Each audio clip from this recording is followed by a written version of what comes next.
ॐ नमः सिद्धेभ्यः वन्दोपरानन्दकर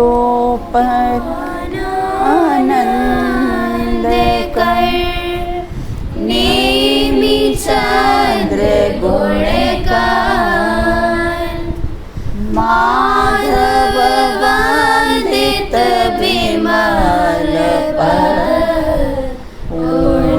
पयोनिधिनाथ दोष दहन गुण गहन घन हरि करि हरि हरे हान स्वानुभूति रमणी रमन जगनायक जगनायक जयवंत चिंतामणि सम स्वयं का चैतन्य तत्व महान निज का करूं मैं चिंतवन निज का करूं श्रद्धान शुद्धात्मा ही देव है जो गुण अनंत निधान है मैं स्वानुभव में देख लूं आत्म स्वयं भगवान है आत्म स्वयं भगवान है। अपनी चर्चा यहाँ पर कर्णान योग के महत्वपूर्ण प्रश्नों पर चर्चा अपने प्रारंभ की थी। पूर्व में हमारी श्रेणी की चर्चा चल रही थी कि श्रेणी चढ़ने का पात्र जीव कौन होता है। श्रेणी चढ़ने का पात्र जीव कौन होता है? हाँ बताओ बेटा। सातिशय अप्रमत्त विरत नामक सत्वम गुण स्थानवर्ती मुनिराज श्रेणी चढ़ने के पात्र होते हैं। बहुत बढ़िया, बिल्कुल। कौन चढ़ सकता है? सप्तम गुण स्थानवर्ती, क्योंकि 8वें गुण स्थान से श्रेणी चढ़ते हैं। तो सप्तम गुण स्थानवर्ती मुनिराज ही कैसे होते हैं? श्रेणी चढ़ने के पात्र होते हैं। उसके कैसे हैं? 2 भेद है। सप्तम गुण स्थान के 2 भेद कौन कौन से हैं? सप्तम गुण स्थान के 2 भेद। हाँ मिष्टी बताइए। सातिशय अप्रमत्त विरत और निरतिशय अप्रमत्त विरत। सातिशय अप्रमत्त विरत किसको कहते हैं बेटा? और निरतिशय किसको कहते हैं? नमी आशी बताइए। सातिशय अप्रमत्त विरत प्रतिपाती नहीं होता है और वह उसमें गिरना और श्रेणी से गिरना होता है, गिरना नहीं होता है। हाँ। और जो निरतिशय अप्रमत्त विरत होता है वह प्रतिपाती होता है, उसमें श्रेणी से गिरना होता है। हाँ बराबर, बिल्कुल। वहाँ से कैसे, मतलब 7वें से कैसे हैं? श्रेणी से गिरकर कैसे हैं? नीचे आ जाते हैं। और सातिशय में ऊपर ही वो अप्रतिपाती होता है और निरतिशय कैसा होता है? प्रतिपाती होता है, उसमें गिरना होता है। बिल्कुल। श्रेणी किसे कहते हैं? श्रेणी किसे कहते हैं? हाँ बताओ बेटा। चारित्र मोहिनी की अनंतानुबंधी चतुष्टय बिना शेष 21 प्रकृतियों के उपशम का 6वें निमित्त होने वाले जीव के शुद्ध भावों अर्थात वृद्धिगत वीतराग परिणामों को श्रेणी कहते हैं। हाँ। वृद्धिगत बोल दो या बढ़ते हुए परिणाम हो कह दो या चढ़ते हुए परिणाम कह दो, एक अर्थवाची शब्द है। बिल्कुल। श्रेणी चढ़ने का अभिप्राय क्या होता है बेटा? श्रेणी चढ़ने का अभिप्राय क्या होता है? हाँ मान्य बताइए, पयांशी बताइए। सात्विक गुण स्थान से आगे मुनिराज क्रम से शुद्ध भावों को अर्थात वीतरागता को बढ़ाते ही जाते हैं। हाँ। तो इसीलिए इसी को श्रेणी चढ़ना कहते हैं। सात्विक गुण स्थान से आगे वृद्धिगत वीतराग परिणामों की 2 श्रेणियां हैं, उपशम श्रेणी और छपक श्रेणी। प्रत्येक चार गुण स्थान होते हैं प्रत्येक के। बिल्कुल है ना। अब यहाँ ये कहते हैं उपशम श्रेणी और छपक श्रेणी में क्या अंतर पाया जाता है? उपशम श्रेणी और छपक श्रेणी में क्या अंतर पाया जाता है? हाँ मान्या बताइए।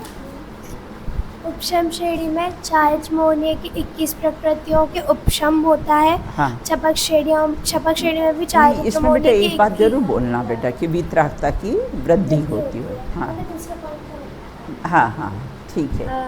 उपशम श्रेणी में चारित्र मोहनीय की 21 प्रकृतियों के उपशम के साथ साथ वीतरागता की वृद्धि होती है। छपक श्रेणी में चारित्र मोहनीय की 21 प्रकृतियों के क्षय के साथ वीतरागता की वृद्धि होती हाँ, है। हाँ। उपशम श्रेणी में उनका उपशम होता है और उपशम श्रेणी में कर्म प्रकृतियों का उपशम होता है और इसमें कर्म प्रकृतियों का नष्ट हो जाता है। बहुत बढ़िया, बिल्कुल। उपशम श्रेणी में एक ही पर्याय में 2 बार चढ़ सकते हैं, 4 बार, और छपक श्रेणी में एक ही बार चढ़ते हैं और डायरेक्ट निर्वाण को प्राप्त करते हैं। बहुत बढ़िया।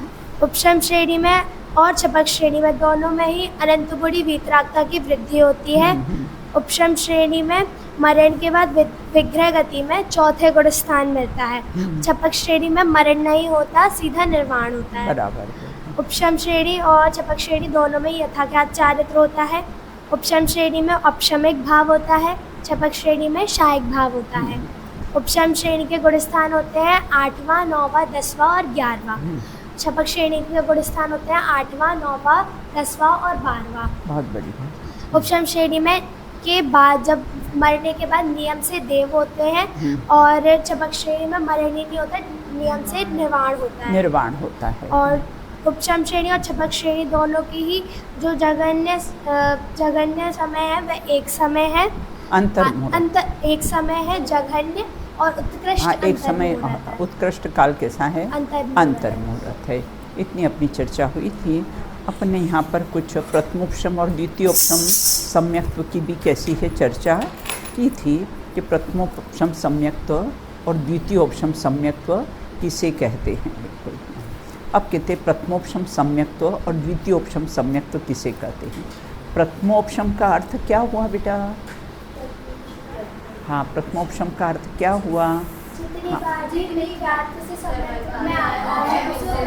प्रथमोपशम सम्यक्त्व कहते हैं। मतलब धर्म का जो प्रारंभ होता है वो प्रथमोपशम सम्यक्त्व से ही होता है। और हाँ बिल्कुल। और ये द्वितीयोपशम धर्म प्रारंभ होने के बाद होता है। बिल्कुल ना।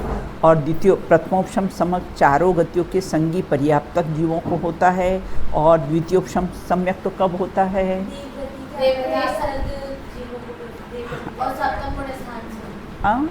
सप्तम। हाँ हाँ नहीं। और ये कहाँ पर होता है? द्वितीय सप्तम गुणस्थानवर्ती साधु को 7वें गुणस्थान में ही द्वितीयोपशम सम्यक्त करता है। क्यों करता है? जो कोई छायोपशमिक सम्यक्त वाला हो, है ना, वो छायोपशमिक सम्यक्त में तो चलमल अघाड़ दोष होते हैं, उससे वो श्रेणी चढ़ सकता नहीं है। तो उसके लिए कैसा है? फिर औपशमिक सम्यक्त तो करता है। तो दोबारा किया ना बेटा, दोबारा किया तो इसलिए उसको क्या कह दिया? द्वितीयोपशम सम्यक्त्व कह दिया है। बिल्कुल। ये मिथ्या दशा के अभाव पूर्वक होता है और ये छायोपशमिक सम्यक्त्व के अभाव पूर्वक होता है। कौन? द्वितीयोपशम सम्यक्त्व। इसमें मात्र अनंतानुबंधी का कैसा है? अनुदय होता है ना। और इसमें अनंतानुबंधी की कैसी भी संयोजना होती है। बिल्कुल। इसमें मरण नहीं होता है, इसमें मरण हो सकता है। द्वितीयोपशम सम्यक्त्व में मरण हो सकता है। बिल्कुल। और इसमें अपर्याप्तक अवस्था नहीं होती है। द्वितीयोपशम सम्यक्त्व में कैसा होता है? देवगति की अपर्याप्त अवस्था भी कैसी है? रह सकती है। बिल्कुल। यह प्रथमोपशम सम्यक्त्व अर्धपुद्गल परावर्तन काल में उत्कृष्टता से असंख्य बार कैसा होता है? फिर मिथ्यात्व से सम्यक्त्व, फिर मिथ्यात्व से सम्यक्त्व, है ना, फिर सम्यक से मिथ्यात्व में ऐसे असंख्य बार हो सकता है। और यह तो अंतर मुहूर्त बाद पुनः कैसा है? हो सकता है। अंतर्मुहूर्त होने पर भी इसका काल कम है, और द्वितीयोपशम सम्यक तो इसका काल प्रथमोपशम से संख्यात गुणा कैसा होता है, अधिक होता है। इसमें त्रिकरण परिणामों की शुद्धि होती है, और इसमें प्रथमोपशम सम्यक की अपेक्षा त्रिकरण परिणाम की शुद्धि कैसी होती है, अनंत गुणा होती है, क्योंकि ये श्रेणी मानने का काल है ना, इसलिए इसमें इस प्रकार से प्रथमोपशम सम्यक और द्वितीयोपशम सम्यक में कैसा है, अंतर पाया जाता है। अब आज हम चर्चा करेंगे मोहिनी कर्म। सब कर्मों का कैसा है, राजा है ये। मोहिनी कर्म कैसा है, सब कर्मों को राजा। पूर्व में भी अपने कहा था ना कि इसके दो सेनापति है, अहंकार और हाँ, अहंकार और ममकार, ये दो इसके सेनापति हैं, और इस सेनापति के कारण ही कैसा है, ये युद्ध जीत जाता है। तो मोहिनी कर्म को कैसा है, राजा का है। किसे कहते हैं मोहिनी कर्म? जीव के मोह राग द्वेष आदि विकारी परिणाम होने में जो कर्म निमित्त हो, बिल्कुल जीव के मोह राग द्वेष आदि पर। अब कौन सा कर्म निमित्त होता है, बोले मोहिनी कर्म। मोहिनी कर्म निमित्त होता है, उसे क्या कहते हैं, मोहिनी कर्म कहते हैं। जीव के मोह राग द्वेष आदि विकारी परिणामों के होने में कैसा है, जो कर्म कैसा होता है, निमित्त होता है, उसे मोहिनी कर्म कहते हैं। इसके दो भेद, इसका चार्ट सबको मालूम ही है ना, कौन सा? दर्शन, हाँ, और चारित्र मोहिनी के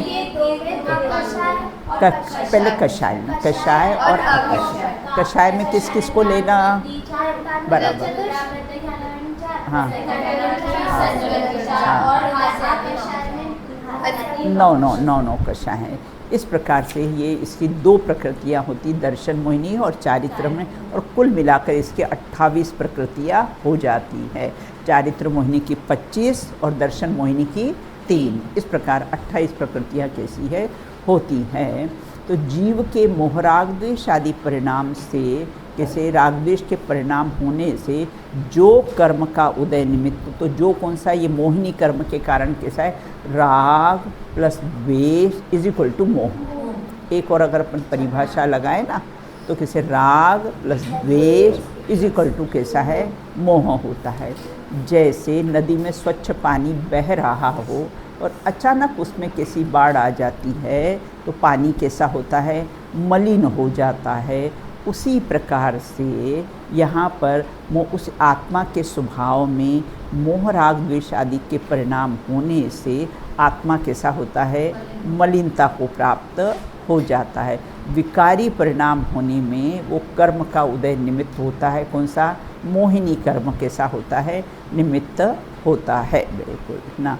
अब अगर कहते हैं लेकिन ना, जैसे मोह राग द्वेष आदि के परिणाम हुए, निमित्त भी बने बेटा, लेकिन अपन मोह राग द्वेष आदि परिणाम करे तब ना।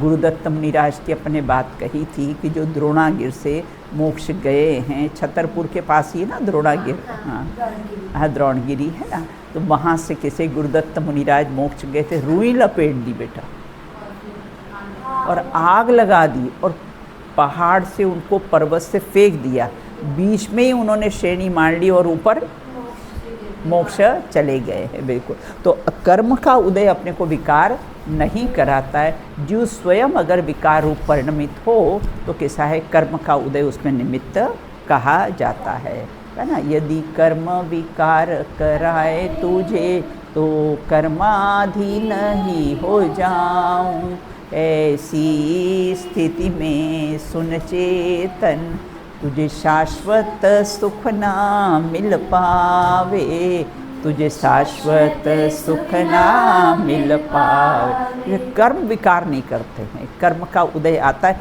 ये उस रूप परिणमन करता है, इसलिए कैसा है, मोह कर्म का कैसा है, मोहिनी कर्म का बंद हो जाता है, बिल्कुल। तो अपने यहाँ तो इसलिए कहते हैं ना, पंडित साहब ने लिखा है मोक्ष मार्ग प्रकाशन में, परिणाम बिगड़ने का भय रखना और परिणाम सुधारने का प्रयत्न करना। तो परिणाम किसके आश्रय से सुधरेंगे, बोले अपना जो अपरिणामी स्वभावी आत्मा है उसके आश्रय से ही कैसे हैं परिणाम सुधरेंगे। अब दर्शन मोहिनी के कितने भेद होते, कौन कौन से? बोले दर्शन मोहिनी के कैसे होते हैं? देखो, बंध की अपेक्षा तो एक ही भेद होता है, कोई भेद होता है। उदय की अपेक्षा से कैसे हैं उसको तीन, हाँ, सत्ता और उदय की अपेक्षा से उसके तीन भेद। कौन कौन से? सबको याद ही है ना? बोलो। सम्यक प्रकृति, बिल्कुल। अब दर्शन मोहिनी के तीन भेद किस प्रकार से होते हैं? बोले ऐसे तीन भेद कैसे हो जाते हैं, है ना? तो अपने है ना उसका गेहूं का उदाहरण लिया था, है ना, कि जिस प्रकार से गेहूं को अगर हम चक्की में पीसते हैं तो क्या होता अदिति उसके? हाँ, पहले मोटे टुकड़े, फिर पूरा ना आटा होकर निकलता है।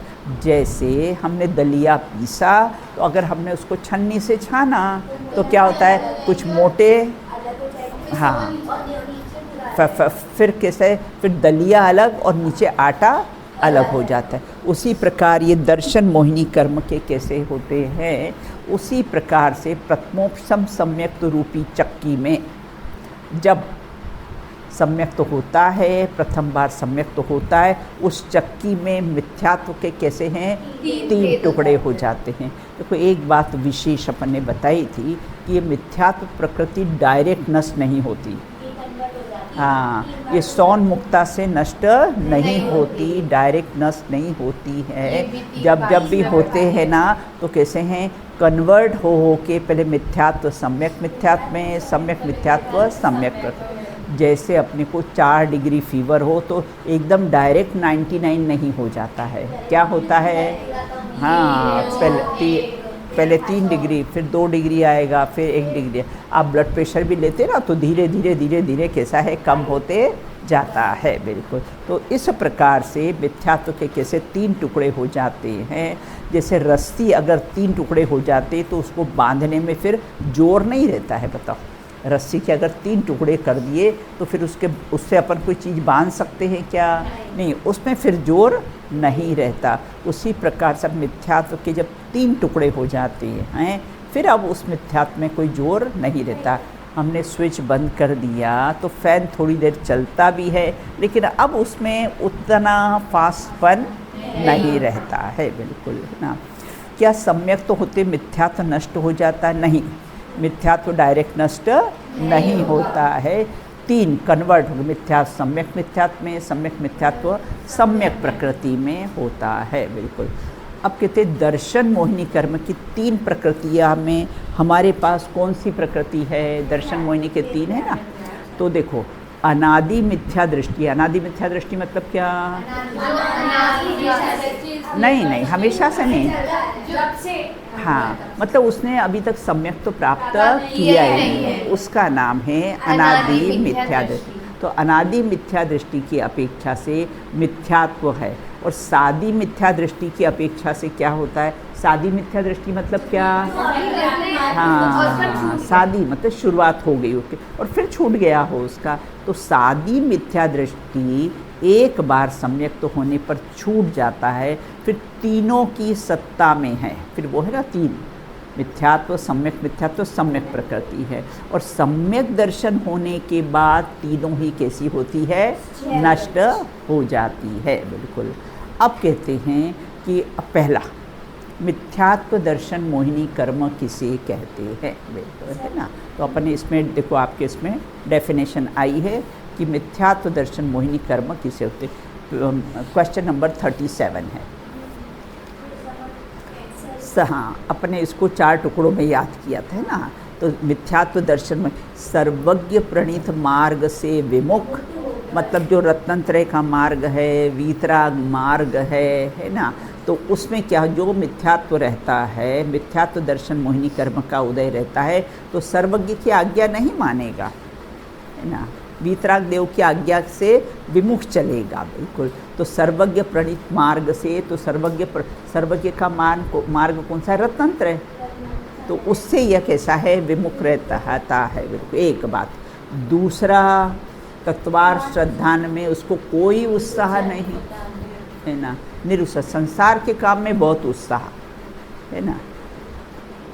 लड़ाई झगड़े में कैसा है, बहुत उत्साह है, संसार के विषय कषाय में उसको बहुत उत्साह रहता है, और तत्वार श्रद्धा में उसको कैसा है, निरुत्साही रहता है। और ज्ञानी कैसे, उसको संसार के काम में बिल्कुल उत्साह नहीं रहता है, जो भी काम उसको करना पड़ता है मजबूरी से करना पड़ता है, बिल्कुल उसको बिल्कुल। और कैसे होते हैं, जो मिथ्या दृष्टि जीव होता है, दर्शन मोहिनी कर्म का जिसको उदय होता है, उसको कैसा है, तत्व के इसमें कोई रुचि नहीं होती है, तत्व निर्णय में कैसा है, तत्व के उत्साह। तीसरा, हित और अहित का विचार नहीं करता है कि मेरा आत्मा का हित किस में है, अहित किस में है। विषय कषाय पंचेंद्र के विषय भोग में तो कैसा है, मेरा आत्मा का कैसा है, अहित होता है ना। और मेरा हित किस में है ना, अपनी आत्मा का ज्ञान, श्रद्धान, उसमें लीनता, उसमें स्थिरता होने से ही कैसा होता है, उसमें हित है। तो उसमें हित अहित का विचार नहीं कर। लौकिक में हित अहित का विचार करता है, अरे इसमें मेरा हित होगा, विषय भोगने को मिल गए तो मेरा हित है, और नहीं भोगने को मिले तो कैसा, मेरा अहित है, बिल्कुल अब कहते हैं हित अहित का विचार करने में असमर्थ, मतलब ग्रहित मिथ्यात्व मात्र मनुष्य गति में ही होता है। एक बात ध्यान रखना बेटा, चारों गतियों में से ग्रहित मिथ्यात्व किस में होता है, मात्र ये मनुष्य गति में ही होता है। बाकी तीन में तो ग्रहित मिथ्यात्व होता ही नहीं, वहाँ तो ग्रहण करता है, वहाँ कुगुरु कुदेव को मानने का कोई काम ही नहीं है। देवगति में कोई मानते नहीं है, तीरेंच को जाते पूजने को, कुगुरु कुदेव को वो कोई मानते ही नहीं है, देवगति में कोई मानते ही नहीं। तो तीन गतियों में तो ग्रहित मिथ्यात्व नहीं होता। ये तो इस भाव की नई कमाई है ना। यहाँ ही कैसा है, ये नहीं जरा सा कुछ अपने अनुकूल हुआ तो कहाँ चला जाता है, अन्य देवी देवताओं को पूजने चलो वहाँ पूजने चलो, वो पीर बाबा को, वो नाग बाबा को, चलो इसको नारियल चढ़ा दो, चलो उसको चढ़ा दो, उसको पूज दो, जो बोलता है ना उसकी मान लेता है। चलो वो खाटू जी श्याम जी चलो, वहाँ तुम्हारी मान्यताएं पूरी हो जाएगी, बिल्कुल। चलो महावीर जी जाओ पदमपुरा जाओ ना, वहाँ पर मान्यता। एक बात दृढ़ रहना, वीतराग भगवान कुछ नहीं करते हैं, जो कुछ भी होता है हमारे पाप पुण्य के अनुसार होता है। लेकिन एक बात है, जब कोई भी पाप का उदय आता है तो हम वीतराग भगवान की आराधना करते हैं, तो असाता वेदनी साता वेदनी में कन्वर्ट हो जाती है। तो आरोप आ जाता है निमित्त पे, अरे देखो भगवान की पूजा सुचनम की ना, उस सिद्ध चक्र मंडल विधान भराया तो कैसा कुष्ठ रोग ठीक हो गया, उससे नहीं हुआ। वो जो पुण्य भाव किए हैं तो उससे असाता टल गई हैं, और साता वेदनी कर्म का हुआ, उससे वो कुष्ठ रोग बेटा ठीक हुआ है ना। भगवान तो कोई ईश्वर तो कोई करता धरता है ही नहीं है, बिल्कुल। इतना कैसा है ध्यान रखना, बिल्कुल है ना। हाँ बराबर, बिल्कुल है ना। हमारा है ना, चाहे जहाँ इसको जाए गंगा गए गंगा दास, जमुना गए जमुना दास, बिल्कुल हमारा कैसा है, ऐसा नहीं है, बिल्कुल है ना। तो यहाँ ये कहते हैं कि इस प्रकार से विपरीत मान्यता परिणाम के निमित्त होने वाले कर्म को मिथ्यात्व दर्शन मोहिनी कर्म कहते हैं। अब सम्यक मिथ्यात्व दर्शन मोहिनी कर्म किसे कहते हैं, अगला प्रश्न है। सम्यक मिथ्यात्व, तीन दर्शन मोहिनी के तीन थे ना, मिथ्यात्व, सम्यक मिथ्यात्व, सम्यक प्रकृति, बिल्कुल। तो सम्यक मिथ्यात्व दर्शन मोहिनी, आजकल आयुषी भी बोलने लग गई है क्लास में अब 11th में आ गई ना, बड़ी हो गई है ना, बहुत बड़ी हो गई। हाँ बहुत बड़ी हो गई है, बिल्कुल। अब यहाँ कहते हैं सम्यक मिथ्यात्व।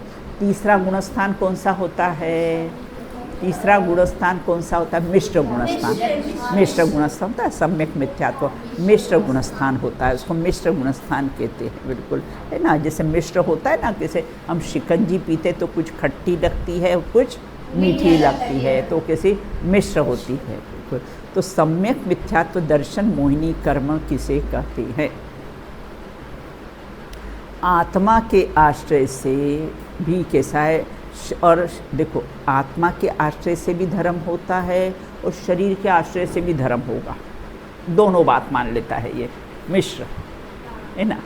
आत्मा के आश्रय से भी धर्म होता है और ठीक है शरीर के आश्रय से भी धर्म होता है, ऐसा मिश्र परिणाम मानता है। इसमें लिखा प्रक्षालित, प्रक्षालित का अर्थ मतलब धोया हुआ। जैसे करेला होता है ना बेटा, करेला, अब करेले को हम कैसे हैं नमक डाल के थोड़ी देर रख देते हैं, बिल्कुल है ना, हाँ, कुछ कड़वापन निकल जाता है और कुछ रह जाता है, वो मिश्र है। कुछ कड़वा प्रक्षालित छिणाचिण मद शक्ति वाले कोदों के समान मिश्र श्रद्धान में निमित्त होने वाले कर्म को सम्यक मिथ्यात्व अर्थात मिश्र दर्शन मोहिनी कर्म कहते हैं। सच्चे व झूठे देव दोनों समान हैं, ठीक है, वितराग देव को भी मान लेंगे और कुगुरु कुदेव इत्यादि को भी मान। देखो भैया हम तो भेदभाव नहीं करते, हमारे लिए सब देव समान हैं, है ना। बहुत से लोग बोलते हैं ना, अरे तुम लोग बड़े जैन लोग भेदभाव करते हो, बिल्कुल है ना। हम लोग देखो कितने अच्छे हैं, है ना। गंगा गए गंगादास, जमुना गए जमुना, अल्लाह की भी जय जय, है ना। और वो हिंसा में धर्म मानने वालों की भी जय जय, वो हिंदू लोग बलि चढ़ाते हैं उनकी भी जय जय, और अहिंसा परमो धर्म की भी जय। हाँ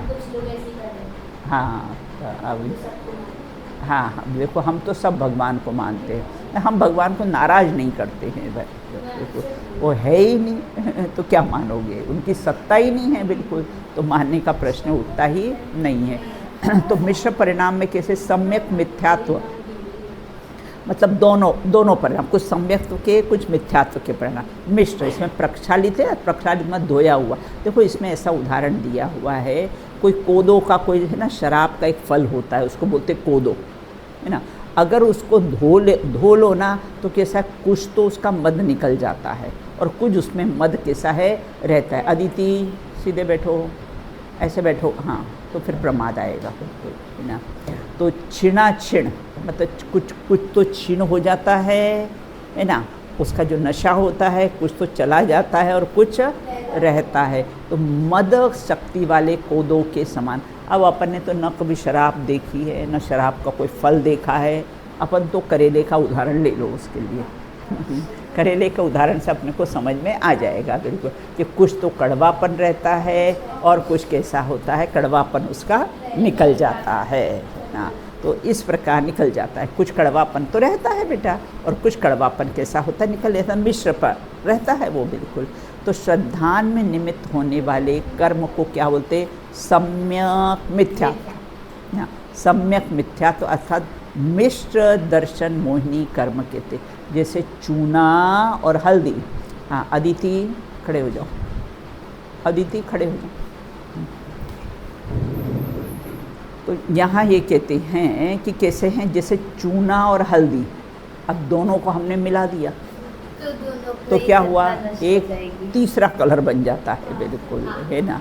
चूना और हल्दी, न तो उसमें चूना रहता है न तो हल्दी दिखती है, और एक तीसरा ही कलर रेड कलर बनता है ना, रेड कलर बनता है ना।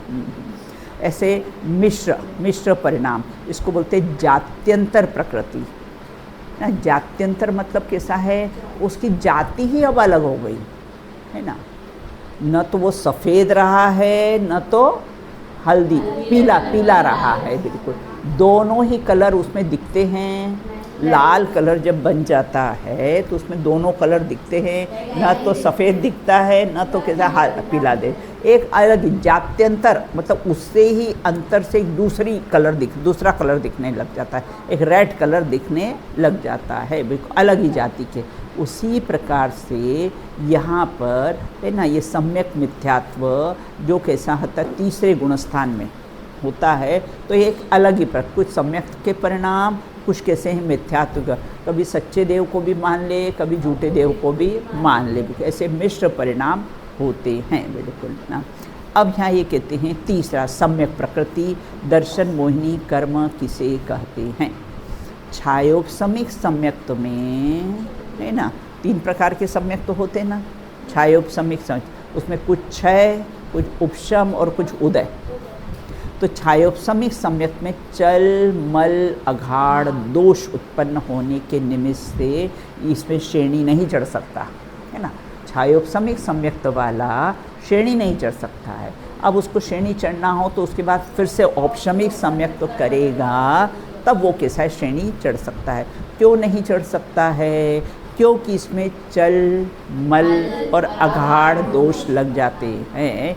इसके निमित्त से यह कर्म की सम्यक प्रकृति दर्शन मोहिनी कर्म कहलाती है। छायोपशमिक सम्यक्त में, है ना, देखो चल मतलब हाँ, मतलब देवसास गुरु में चंचलपना, हाँ, मतलब कैसा करता, चल मतलब कैसा करता है, चंचलपना। ये भगवान मेरे हैं, ये भगवान मेरे विराजमान किए हुए हैं, अब मैं इन्हीं के सामने पूजा। बहुत से लोग होते ना जिस मंदिर में जो अपन प्रतिमा जो विराजमान करते हैं ना, फिर बस रोज़ उसी के सामने पूजा प्रक्षाल करेंगे, फिर दूसरों का कैसा है नहीं करेंगे। जयपुर में थी एक बहन थी, उनके पिताजी ने एक प्रतिमा विराजमान की, तो बस वो वहीं प्रतिमा के सामने ही पूजन करती थी बिल्कुल। तो ये कैसे चल दोष लग गया बिल्कुल। ये भगवान मेरे हैं, अरे सारे भगवान मेरे हैं, सारे वितरक भगवान कैसे हैं, मेरे हैं। हाँ, देव दर्शन से निज दर्शन। हाँ बोल बेटा। जैसे जो मंदिर में जो प्रतिमा होती है ना, जब वो उनको मतलब विराजित किया जाता है तो वो किसके द्वारा विराजित किया जाता है? देखो क्या होता है कि जिसने बोली ली हो ना, उसके द्वारा कैसा है उसमें विराजमान किया जाता है उसको, है ना। प्रतिमा जैसे अपने ये महावीर भगवान की प्रतिमा बीच में ना, ये विमल चंद जी के द्वारा आते ना अपने। हाँ बोलो कौन से मुनिराज को हम विराजमान करने जाएंगे? आज तक देखा मुनिराज को विराजमान करते? नहीं बेटा, मुनिराज विराजमान कभी नहीं करते, क्योंकि मुनिराज तो स्वयं हाँ, सूर्य मंत्र भी कैसा होता, मुनिराज बेटा सूर्य मंत्र देते ही नहीं हैं।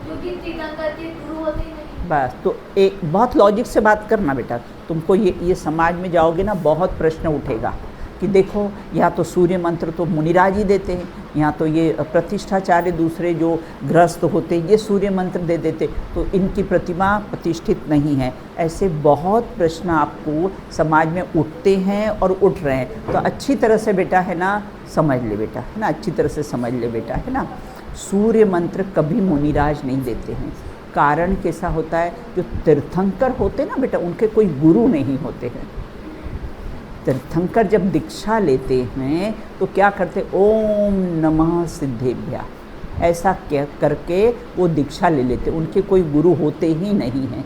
अब समझो तीर्थंकर का जीव है और वहाँ सूर्य मंत्र है ना, मुनि दीक्षा ली और सूर्य मंत्र देने अगर मुनिराज आ जाएंगे तो वो तीर्थंकर के जीव को उसको नमस्कार करना पड़ेगा। अगर पंच कल्याणक में मुनिराज अगर आ गए हैं सूर्य मंत्र देने के लिए तो उनको नमस्कार करना पड़ेगा, जबकि फिर नमस्कार करा तो वो उनके गुरु हो गए, आगम के विरुद्ध बात हो गई, है ना। तो क्योंकि तीर्थंकर का कोई गुरु होता ही नहीं है, इसलिए पंच कल्याणक में मुनिराज कभी आते ही नहीं। ऐसा लिखा है काफ़ी सीमा तक कैसे होते मुनिराज वहाँ पर आते ही नहीं हैं, क्योंकि वो जो तीर्थंकर मुनि हुए हैं फिर उनको नमस्कार करना पड़ेगा, है ना। और मुनिराज तो पंच परमेष्टि में आते हैं बेटा, समझ में आ गई बात, है ना। इसलिए सूर्य मंत्र कैसे मुनिराज सूर्य मंत्र नहीं देते मेरे को क्या। हाँ नहीं, प्रतिष्ठाचार्य जो होता है ना बेटा वो देता है, वो गृहस्थ भी हो सकता है, ब्रह्मचारी भी होते हैं, गृहस्थ भी हो सकता है, वो देते हैं बिल्कुल। बाकी किसी भी पंच कल्याणक में कभी मुनिराज नहीं आते हैं, कोई भी पंच कल्याणक में मुनिराज नहीं आते हैं, है ना। सूर्य मंत्र कैसा होता प्रतिष्ठाचार्य ही देता है। लॉजिक समझ में आया, लॉजिक समझ में आया। जैसे अगर चतुर्काल की बात करें, जैसे आदित्य भगवान के टाइम पे, हाँ, जब उन्हें दीक्षा नहीं दी थी और बाकी जैसे मुनिराज हुए होंगे उनसे पहले, हाँ भगवान से पहले, हाँ, तो जो मुनिराज थे तो वो नमस्कार करेंगे आदित्य भगवान को, जब किसको? नहीं बेटा, नहीं करेंगे। अरे बताओ, चौथे काल से ही शुरू होता है ना, तीसरे काल तक तो क्या है सब भोग भूमि रहती है बेटा, तो वहाँ तो कोई प्रश्न उठता ही नहीं मुनिराजों का, नहीं, है ना, उसका बिल्कुल। मतलब है जैसे अगर आदिनाथ भगवान को छोड़ के जैसे अब अजितनाथ भगवान है, हाँ। तो उनके टाइम में भी कोई मुनिराज उनसे पहले शायद दीक्षा ली उनने, हाँ हाँ, तो वो मुनिराज आते नहीं हैं। पंच कल्याणक में जैसे आदित्यनाथ भगवान तीर्थंकर हुए, अब उन्होंने दीक्षा ली, उनके पंच कल्याणक हुए, तो उसमें वो मुनिराज आएंगे। और ये तो बेटा जैसे ये तो मोक्ष चले गए हैं ना, ऋषभ देव तो कैसे मोक्ष चले गए हैं, तो उनका तो सवाल उठता ही नहीं, एक बात है ना। और दूसरे भी मुनिराज कैसे आते ही नहीं हैं जहाँ पंच कल्याणक होता है। मैंने कहा ना, नहीं तो उनको गुरु मानना पड़ेगा बेटा, नमस्कार करना पड़ेगा। और तीर्थंकर का कोई गुरु होता नहीं है। वो जब भी दीक्षा भी लेते हैं ना, तीर्थंकर अगर दीक्षा लेते हैं तो ओम नमः सिद्धेभ्या, वही सिद्ध परमेष्टि ही उनके गुरु होते हैं, दूसरा उनका कोई गुरु होता ही नहीं है। तो इसलिए कैसे हैं पंच कल्याणक में मुनिराज तो आते ही नहीं है। तीर्थंकर के पंच कल्याणक में मुनिराज और पंच कल्याणक तीर्थंकरों का ही होता है। समझ में बात आई बेटा, लॉजिक से बात समझ में आई बिल्कुल है ना। चल हाँ, लेकिन सप्तम गुण स्थान में नहीं जाना। अब कहते हैं यहाँ, ये कहते हैं कि ये समझ में आए, एक तो चल दोष, दूसरा मल दोष। मल कौन से? ये शंका ना, कांछा, 8 प्रकार के शंका, कांछा इत्यादि जो मल होते ना, उनसे कैसे आदि दोष होते हैं, तो इनमें कैसा है, इनको मल दोष कहते हैं बिल्कुल है ना। और कैसे अघाड़, चल, मल और अघाड़। अघाड़ मतलब कैसा होता है, जिसमें मतलब नहीं, मतलब गाढ़पना नहीं। वृद्ध की लाठी का उदाहरण इसमें आता है कि कोई वृद्ध अगर चलता हो, अगर उसके हाथ में लाठी हो, तो बेटा है ना इतनी पकड़ नहीं रहती, ऐसा हाथ हिलता ही रहता है। उसी प्रकार से यहाँ पर 7 तत्वों का है ना, जो 7 तत्वों में भी उसमें कैसा है, श्रद्धान जो होता है ना, ऐसा मतलब पक्का श्रद्धान नहीं होता है। 7 तत्वों का श्रद्धान कैसा होता है, एकदम बहुत पक्का नहीं होता है उनको बिल्कुल। तो इसके कारण कैसे हैं, यहाँ कहते हैं कि उनको छायोपशमिक सम्यक्त वाला श्रेणी क्यों नहीं चढ़ सकता है, क्योंकि उसके चल, मल, अघाड़ दोष होते हैं एक कारण, और कुछ कर्म प्रकृतियों का क्षय होता है, कुछ का उपशम रहता है, इसलिए कैसा है वो श्रेणी चढ़ सकते नहीं हैं बिल्कुल। उसको बोलते हैं सम्यक प्रकृति दर्शन मोहिनी कर्म। कौन से? ये एक का उदय आ जाता है, ये तीर्थ, हाँ, ये सत्ता में पड़ी रहती है। ये दर्शन मोहिनी कर्म की प्रकृतियाँ सत्ता में पड़ी रहती है, वो एक का उदय आ जाता है, जैसे सम्यक प्रकृति का उदय आ जाता है, तो फिर कैसा है, वहाँ से ये गिरता है बिल्कुल है ना। और गिर कर कैसा है, देखो फिर वापस ही छपक श्रेणी धारण कर सकता है, और छपक श्रेणी धारण करके फिर कैसा है, आगे अपने 12वें गुण स्थान तक भी पहुंच जाता है, और पहुंचता ही है बेटा, ठीक ही नहीं है ना। एक बार अपन रास्ते में से गिर गए तो क्या होता है, फिर बहुत संभल के चलते हैं ना, कि आप संभल के चलेंगे, अब गिरेंगे नहीं बिल्कुल। अब कहते ये तो दर्शन मोहिनी की 3 प्रकृतियाँ हो गई। अब कहते चारित्र मोहिनी कर्म किसे कहते हैं? सम्यक दर्शन ज्ञान पूर्वक राग द्वेष की निवृत्ति में आत्म स्थिरता रूप चारित्र की अप्रगटता में निमित्त होने वाले कर्म को चारित्र मोहिनी कर्म कहते हैं। देखो सम्यक दर्शन और सम्यक ज्ञान पूर्वक है ना, ज्ञान पूर्वक राग द्वेष की निवृत्ति में है ना, राग द्वेष की निवृत्ति में, इसमें देखो क्यों लगाया है कि मिथ्या दृष्टि को आत्म स्थिरता होती ही नहीं है बिल्कुल है ना। तो सम्यक, इससे शर्त क्या लगाई, सम्यक दर्शन ज्ञान पूर्वक आत्म स्थिरता हो तो उसको चारित्र कहा जाएगा। और अगर सम्यक दर्शन सम्यक ज्ञान नहीं हो और आत्मस्वरूप में स्थिरता, मतलब उसकी हो ही नहीं सकती है। जब भी स्थिरता होगी सम्यक दर्शन और सम्यक ज्ञान पूर्वक ही होगी।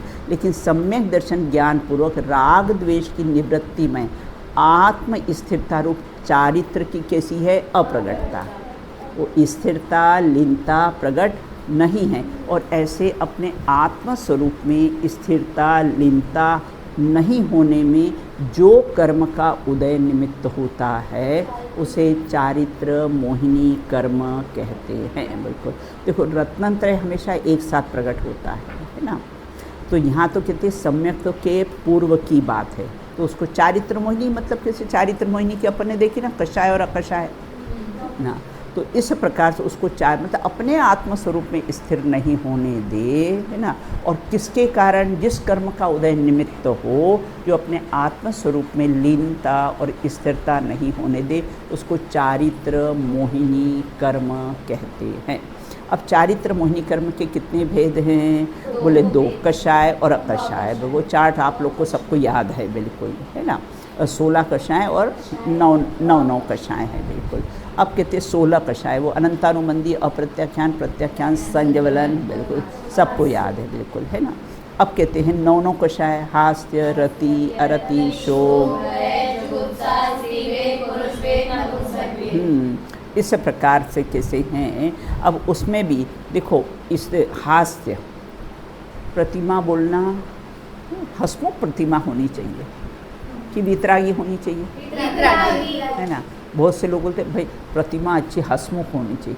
हास्य तो कषाय है, अपने हास्य क्या कहा है, हास्य कैसा है, कषाय कहते हैं। रति मतलब प्रेम, अरति मतलब द्वेष, शोक, है ना, दुख, शोक संतप्त, इष्ट का वियोग हो जाए, अनिष्ट का संयोग।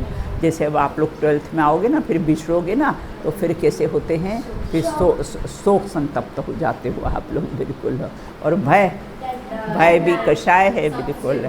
हाँ, यहाँ किस बात का, यहाँ पर बच्चों को लगता है जो यहाँ पे भाग जाते हैं। हाँ बराबर, बिल्कुल। यहाँ आके तो सारा डर भाग जाता है, कोई डर बर रहता ही नहीं है बिल्कुल, है ना। 17 साल हमको हो गए यहाँ पर, है ना, 17 साल हमको हो गए यहाँ पर, लेकिन आज तक कोई भी मंदिर में हमेशा ध्यान रखना बेटा, जहाँ वीतराग देव विराजमान होते ना, वहाँ आते, वहाँ तो उसको देख के भागते हैं, आते नहीं हैं।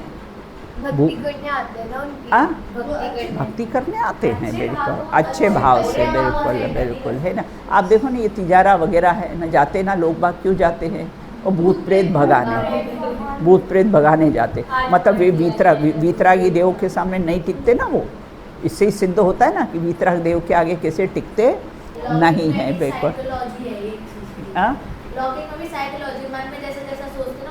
बिल्कुल 100% ट्रू है कि नहीं, कि वो जैसा हम सोचेंगे ना वैसा अपना बॉडी रिएक्ट करेगी बिल्कुल, है ना। तो इसलिए हमेशा अच्छे विचार रखो। लेकिन सिर्फ एक साइकोलॉजी बोल के तो नहीं छोड़ सकते ना। क्यों? वो लोग अपन वेंतर बोलते हैं, बस उनका नाम चेंज कर देते हैं, वो भूत प्रेत मानते हैं। कौन लोग? अपन मतलब जो अन्य लोग हैं। तो वेंतर और भूत प्रेत में क्या अंतर है? भाई वो लोग बस भूत प्रेत बोल देते हैं, हम वेंतर बोलते हैं, मतलब मानते तो दोनों ही है। नहीं, अपन मानते हैं, लेकिन अपन कैसे मानते हैं ना, वो अपने को हार्म नहीं पहुंचा सकते हैं। अगर हम, हाँ मतलब है ना, वो हमको नुकसान नहीं पहुंचा सकते। वो देखो, और कदाचित पहुंचाते भी हो तो हमारा कोई पाप का उदय हो, हमने किसी को कभी कुछ पूर्व में किया हो तो उसको परेशान करते हैं, लेकिन वीतराग देव के आगे परेशान नहीं करेंगे। वो बस एक शर्त है बिल्कुल, मतलब यहाँ पे नहीं आ सकते। नहीं बिल्कुल नहीं आएंगे, और ना किसी को सता सकते, मंदिर में नहीं आते हैं बेटा। ये तो मेरा खुद का, मैंने आपको अनुभव बताया था बिल्कुल। तो नहीं आते बिल्कुल, मेरे को उस दिन पक्का विश्वास हो गया। सुना तो मैंने था ही कि नहीं आते हैं मंदिर में, लेकिन उस दिन पक्का विश्वास हो गया कि देखो वो बच्ची मुझे बोले, देखो दीदी वो खड़ा है। मैंने कहा मुझे तो नहीं दिख रहा है। और नहीं दिख, दीदी मुझे बुला रहा है वो।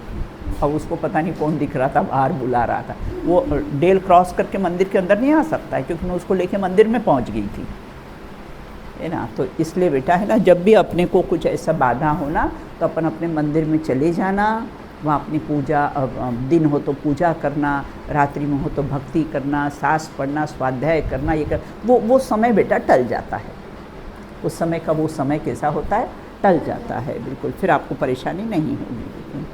अब कहते हैं जुगुप्सा मतलब घृणा, है ना, घृणा नहीं करना।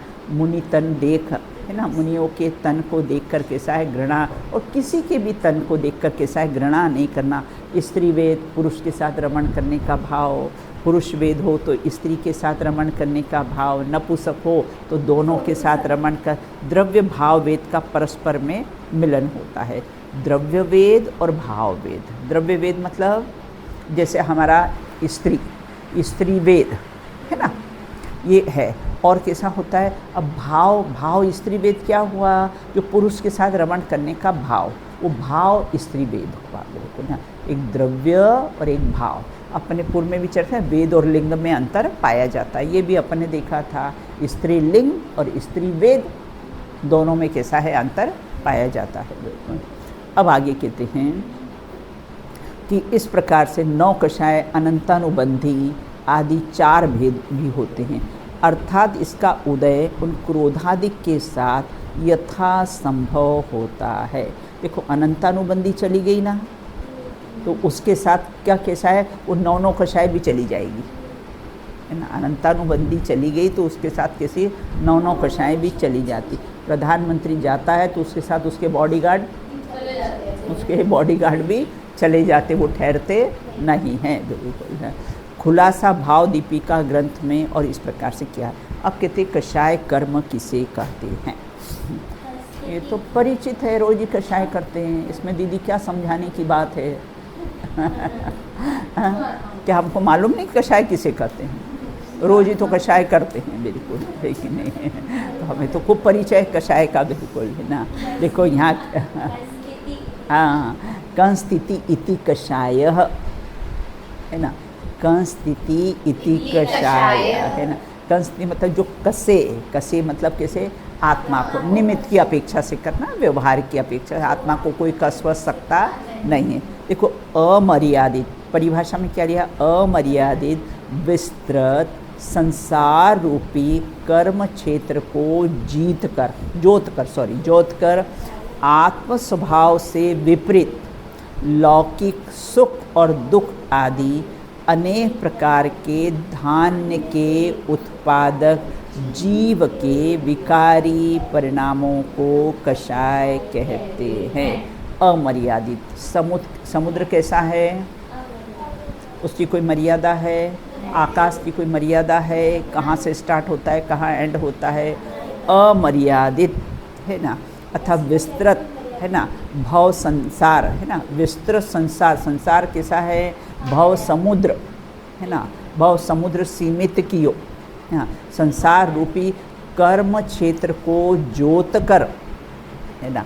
और कैसा है, आत्म, जैसे हल है ना, जोतते ना, हल से बैल को अपन जोतते ना, जो खेती करने वाले रहते ना वो जोतते हैं। और कैसे होते हैं, आत्म स्वभाव से विपरीत, अपने आत्म लौकिक सुख दुख आदि अनेक प्रकार, कहाँ का बीज बोया है, धान्य के उत्पादक ना, जीव के विकारी भाव को कषाय कहते हैं बिल्कुल है ना। यहाँ ये कहते हैं संसार का बीज कौन सा है, कषाय। संसार का बीज को कषाय करेंगे तो ये संसार की कैसी उत्पत्ति होगी, ये विस्तृत संसार की कैसी है उत्पत्ति होगी, तो उसको कैसे उत्पादक जीव के विकारी परिणामों को कषाय कहते हैं। राग द्वेष मिथ्यात्व इत्यादि बिल्कुल ना, कषाय संसार का बीज है, मिथ्यात्व संसार का बीज है। जैसा बीज बोएंगे फसल पाएंगे, बस कर्म जैसा करोगे फल भी वैसा मिलेगा।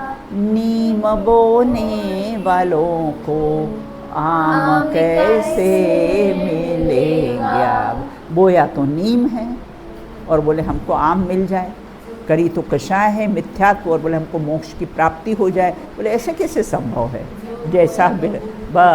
जैसा बोया है वैसा ही काटोगे, बस बिल्कुल है ना। मोक्ष का बीज रत्नंत्र है, संसार का बीज कषाय और मिथ्यात्व है। तो जैसा बीज अगर मोक्ष चाहिए तो कैसे कषाय मत करो, मिथ्यात्व के परिणाम मत करो। संसार का बीज, अब कहते हैं जैसे खेत में बीज बोने पर उत्पादन होता है ना, उसी प्रकार कषाय हमने बीज बोया तो संसार का कैसा है, उत्पत्ति होगी, संसार की वृद्धि होगी। आत्मा को दुखी करने वाले, आकुलित करने वाले, कसने वाले परिणाम को कैसे कषाय कहते, दूसरी परिभाषा उन्होंने और बता दी बिल्कुल ना। इन्हीं परिणामों में समय पूर्वबद्ध कर्मों का जो उदय निमित्त होता है उसे कषाय कर्म कहते हैं बिल्कुल, है ना।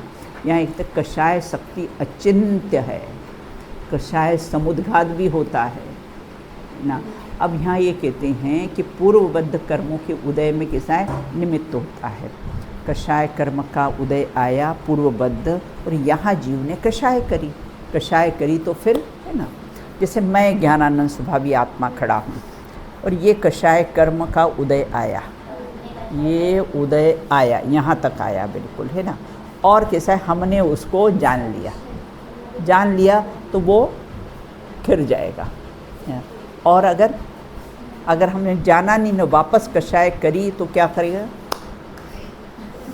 चिपक जाएगा, बंद कैसा है, चिपक जाएगा। इसे क्या करना चाहिए, कषाय नहीं करना चाहिए, है ना, उसको कैसा है, समाप्त कर देनी चाहिए बिल्कुल, है ना। कषाय का एक नाम वृद्धि है। वृद्धि क्यों लिखा है कषाय का, क्योंकि संसार की वृद्धि का कारण है ना कषाय, तो इसलिए उसका नाम, दूसरा एक नाम उसको वृद्धि भी कहा है। दूसरी, विभाव अनंत नहीं होता है, स्वभाव अनंत होता है। भव्य की अपेक्षा से, अभव्य की अपेक्षा से अनंत संसार होता है। भव्य की अपेक्षा से तो कैसा होता है, वो तो संसार का अभाव कर देता है। इन कषाय परिणाम के समय स्वयं कर्मरूप परिणमित नवीन कार्माण वर्गणाओं को कषाय कर्म कहते। तो अपने को क्या शिक्षा मिली, क्या लाभ मिला इससे? लाभ अपने को ये मिला कि कषाय आए, कषाय होए, कषाय कर्म का उदय आए तो क्या करना चाहिए, है ना। आदि मेरे कुछ नहीं, मैं एक ज्ञायक भाव हूँ, बस, है ना। तो क्या होगा, वो कषाय कर्म का उदय आएगा और फिर खिर जाएगा बिल्कुल। फिर सब, हाँ, क्या डाउट है बेटा? तो आत्मा हमसे आत्मा हाँ, होती है कि कषाय की वृद्धि करेगी? क्या कह रहे हो, फिर से बोल। आत्मा की हिंसा को वृद्धि कहेंगे या कषाय कहेंगे, सही प्रश्न। आत्मा की हिंसा को, आत्मा की हिंसा, तो हिंसा किससे हुई बेटा? कषाय से हुई, कषाय से, है ना। तो वृद्धि कहो या कषाय कहो, है ना भाई, क्यों, क्या बात है, हाँ। रुको, बस क्लास समाप्त होने वाली है बिल्कुल। कैसे कैसे उदय आ जाते हैं, जिनवाणी पढ़ते समय भी ऐसे ऐसे उदय आ जाते हैं, बता। हाँ, पुण्य का उदय था लेकिन पाप का बंद हुआ। चलिए बोलिए 49 गाथा याद हो गई बेटा? याद हो गई बेटा? चलो आज बोलो, कल मैं दूसरी बताऊँगी। हाँ।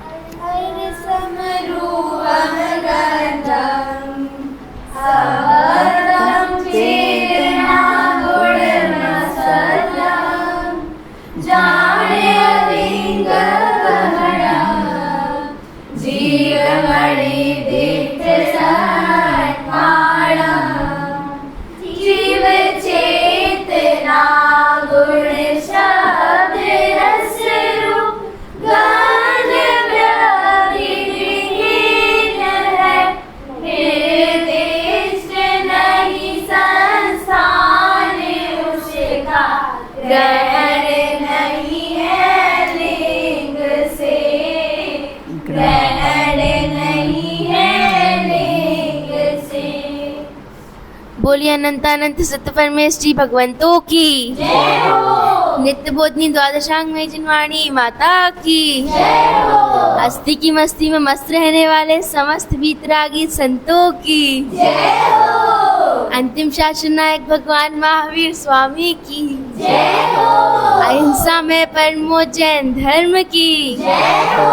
एक साथ बोलिए जय जिनेन्द्र, जय जिनेन्द्र।